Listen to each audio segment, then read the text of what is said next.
Well, they say that luxury real estate is not just about selling homes. It's rather selling a lifestyle, a vision of unparalleled elegance and sophistication. And as we know, luxury, in the world of luxury, it's reputation, that's everything. So you have to build the trust and have authenticity and integrity so that you build an enduring success. I honestly learned a lot having watched ample of videos on Charaf's YouTube channel about luxury real estate that I'll link it for you down the description after the episode finishes. But before that, let's have a look at some extracts from his videos about the recent projects in luxury real estate. So now let's jump right in to listen to some of Charaf's recent projects in real estate. Newbie in real estate or someone who's just got to delve into a little bit of knowledge about this field, and you want whether to refine your language or to sharpen your skills in the field of real estate, this podcast can help you. Hi Charaf. Hi, how are you, Amira? I'm great, thank you. What about you? How are you doing? Good, thank you. Great. I'm so glad you joined me today for the Dubai Lingo podcast. My pleasure. Thank you. And coming back to our topic of real estate in Dubai, I would like you to tell us a little bit about your journey. How did you embark on this field? What leads you? What made you passionate about being hungry for next projects in real estate field? And before that, you can tell us a little bit about your education background.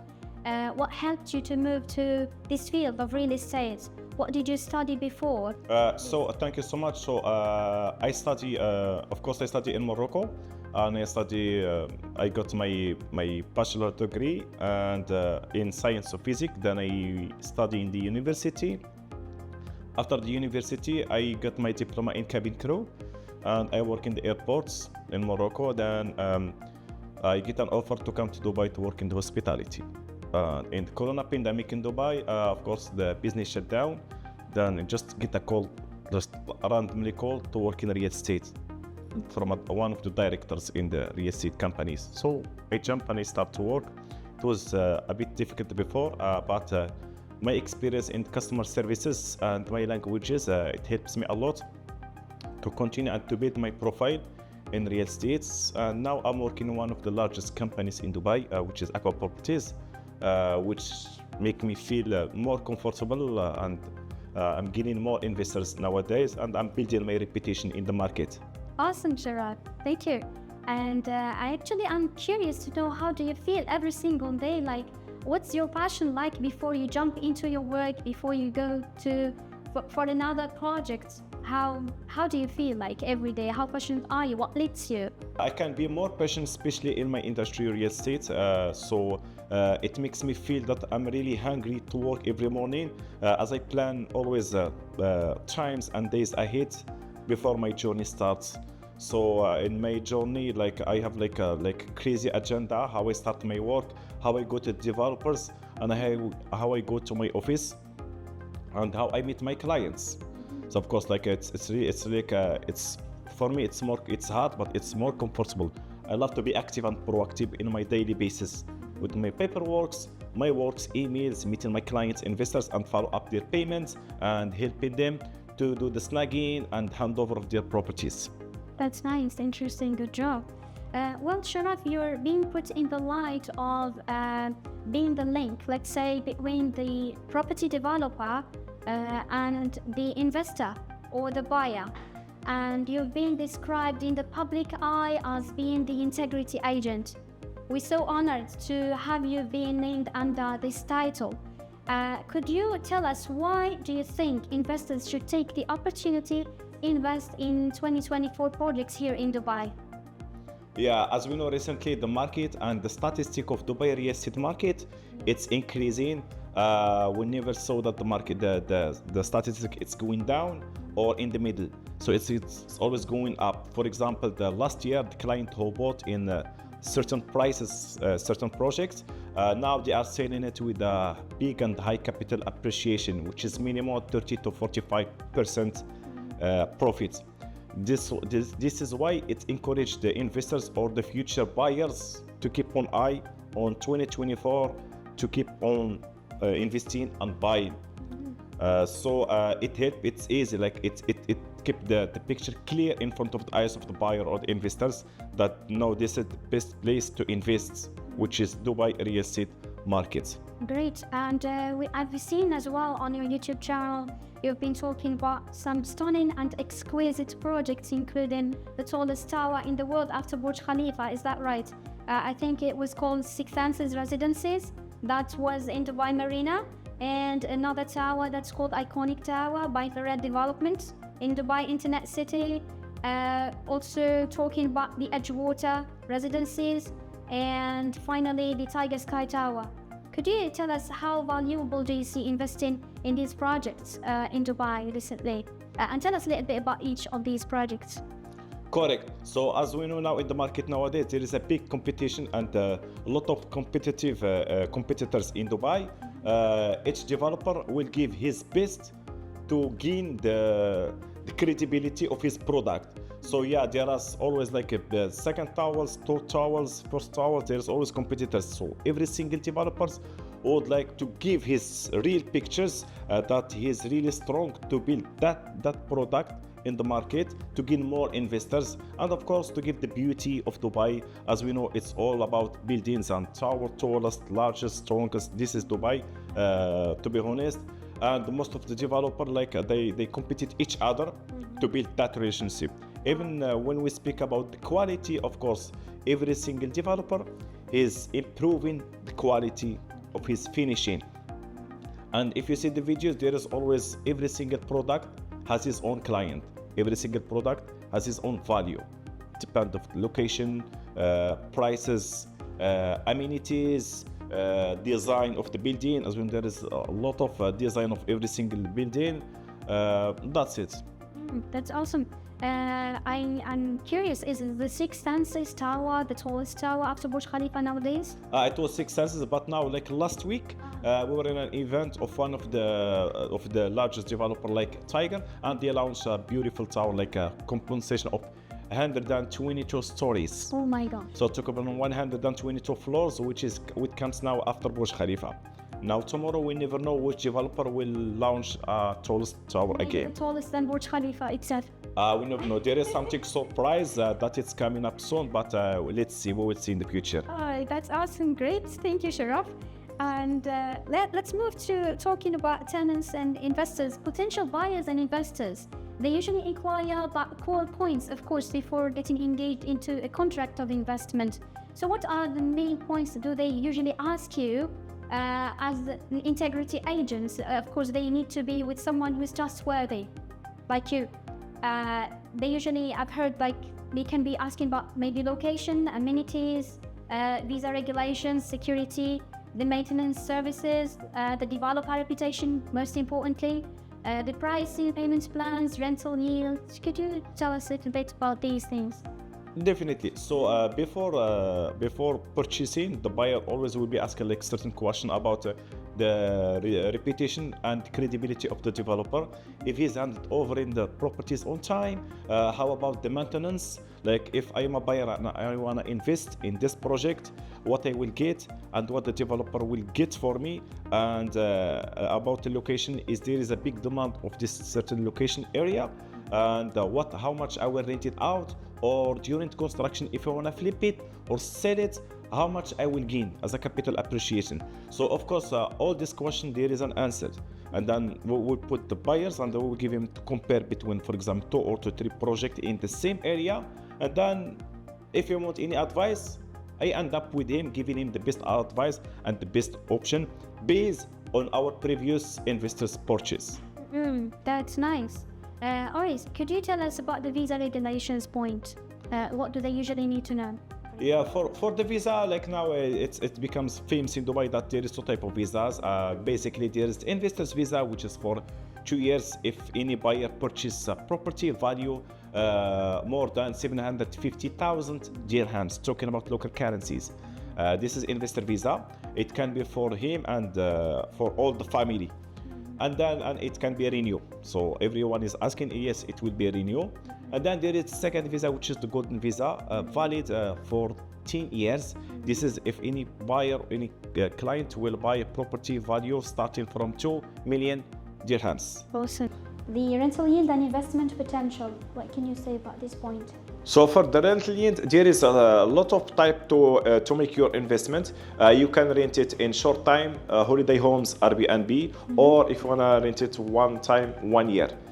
So of course you are always getting minimum 8% return of investment.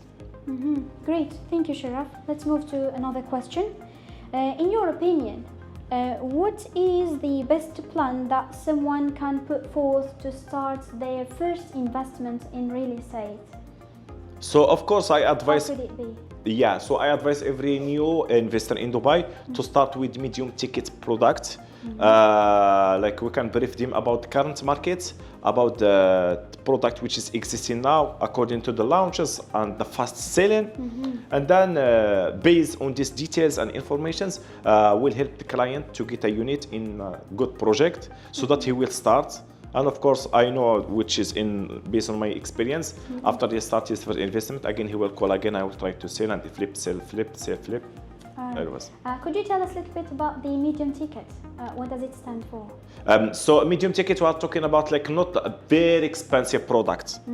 Like medium ticket, like talking about 1 million, like for example, for 1 bedroom apartment, or 950 for 1 bedroom apartment. Okay. Yeah, and this always can be with like can be dependent of the payment plan of the developer. And usually, what are the most common nationalities that they are meant to be investing more in real estate in Dubai? It's always, there is a changing of like a few nationalities. For example, last year was like Russia. So Russian was top nationality. Then after that there is India, China, Germany, France, and then Singapore. And it always, there is some rotation between India, UK, and then Russia. Great. And we heard that the prices are increasing in real estate. Is that right? Of course, yeah. To be honest with you, it's always increasing, as we always in the news, in the Google, in the update online market and statistic.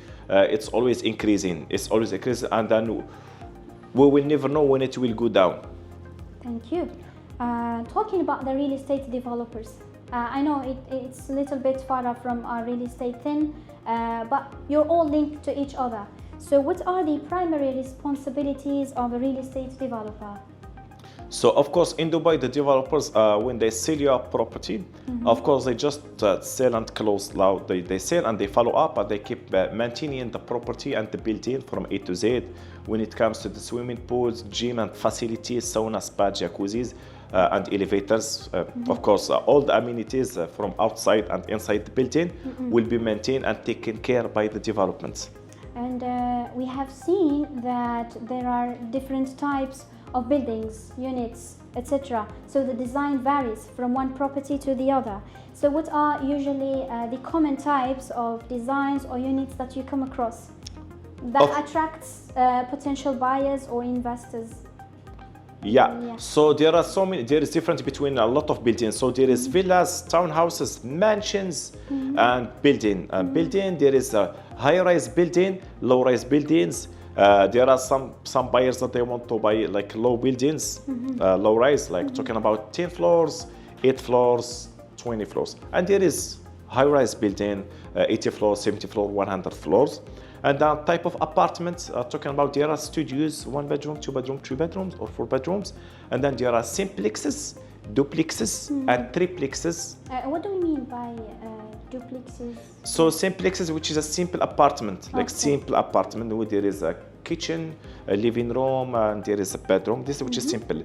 Duplex, there will be like living room, kitchen, and then in the ground floor, and there is one more floor where will be like more rooms, 1 room or 2 bedrooms. Triplexes, which has like 2 floors, ground floor, first floor, and second floor. Then we come to the penthouses, which is always located in the rooftop. And it's always duplexes, or it can be also triplexes. It's always on the rooftop, and it has its own elevator. So when you buy a penthouse, you buy the luxury of living, your new lifestyle, and then you have your own elevator. You are only the one who's using your elevator going up to your penthouse. That's nice, great. Yeah. Thanks for sharing. Well, coming to the payment plans, Yeah, which is the most important thing I think people usually inquire about. There are different types of payments like cash payments, down payments, escrow payments, and so on and so forth. Could you tell us what are the types of payment usually? Yeah, for the payment, every single developer has his own procedure when it comes to the payment. There are some developers that they accept only cash, and especially when the project it's almost handed over, it's always on cash. And there is payment mortgage. Mortgage, which means that the buyer will take a mortgage from the bank, a loan from the bank, and the bank will pay his property, and then the client will be paying his installment to the bank. And then there is a payment plan which is direct with the developer. For example, there are most of the project when you buy the developer, there's payment plan. It can be for 2 years, 3 years, 5 years, 6 years, 7 years, up to 10 years. You pay directly with the developer, and then this is with zero interest. Okay, interesting. And what's the mortgage payment about? The mortgage payment? Yeah, the mortgage payment, it's about, for example, in Dubai, they offer a mortgage, the banks, all the banks of Dubai, they offer mortgage to the buyers. Either you are in Dubai or you are not living in Dubai, outside international. What about closing costs, HOA fees and utility payments? What can you tell us about these? So it's the payment regular from the owner to the developer. It's about when it comes to this paying his service charges, because when you buy, you need to pay your service charges. This is from the owner to the developer. And then for the fees, there is some fees that can be for the delay of the payment. For example, if you buy an apartment with a payment plan, and then there is always a delay, you are late to send your payment. There's always some fees, small fees that you have to add to your next installment to the payment. Okay. Yeah. And finally, we are reaching the end, Charaf, unfortunately. Fortunately. We enjoyed having shared with us these valuable info. How do you see the future of luxury real estate in Dubai, and to what extent does it draw a privilege to future investors? Of course, we all know that the future of Dubai will never end up or stop. Most of the international investors or the buyers or people, they dream just to come and live in Dubai. And of course, we know how big is the eyes of everyone to be located in Dubai. Location, safety, security, no taxes, lifestyle, luxury living, the amenities and entertainment which is in Dubai, that makes everyone focus on travel to live just in Dubai. And the future of the real estate, it's going up and up and up all the time. We see the news whenever you check, you open the online and social media, you will just hear about Dubai real estate, luxury Dubai real estate. So the market, it's going up and up and up. When it will stop, we never know, and it makes us enjoy more and more. Great. Thanks a million, Charaf. My it was pleasure. Such a great honor for you. You joined the Dubai Lingua podcast. Thank you so much. It's my pleasure always, Amira. My pleasure too. Thank you. Thank you. So, if you're interested in real estate and you'd like to know more about Charaf or get to know him, you can reach out to him through his social media accounts, whether he's Instagram or Facebook or whatsoever. I'm gonna be linking to you down the description. Thank you, and see you in the next episode.